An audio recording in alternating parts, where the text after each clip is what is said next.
Welcome back Ayodhya Ram Mandir part 2 video. ఈ వీడియోలో Ayodhya Ram Mandir full case details and మరెన్నో ఫ్యాక్ట్స్ని క్లియర్గా ఎక్స్ప్లెయిన్ చేయబోతున్నాను. ఈ వీడియో చాలా ఇంట్రెస్టింగ్గా ఉండబోతుంది. ఈ వీడియో సరికి మీరు ఒక్కటే అంటారు జై Shri Ram. Archaeological Survey of India 1976-77లో ఫస్ట్ సర్వే చేశారు.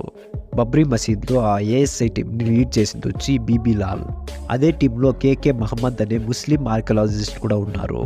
అతను చెప్తుంది ఏమంటే మసీద్లో 12 పిల్లర్స్ టెంపుల్ రిమైన్స్ నుంచి కట్టారు అండ్ వాటి బేస్ దగ్గర పూర్ణ కలిసే సింబల్ కూడా ఉంది. కానీ 1990లో లెఫ్ట్ అయిన హిస్టారియన్స్ టెంపుల్ రిమైన్స్లో ఏం దొరకలేదని ఫేక్ ఇన్ఫర్మేషన్ ఇచ్చారు.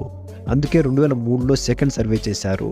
ఈ సర్వేలో 17 రోస్లో 50 పిల్లర్స్ దొరికాయి.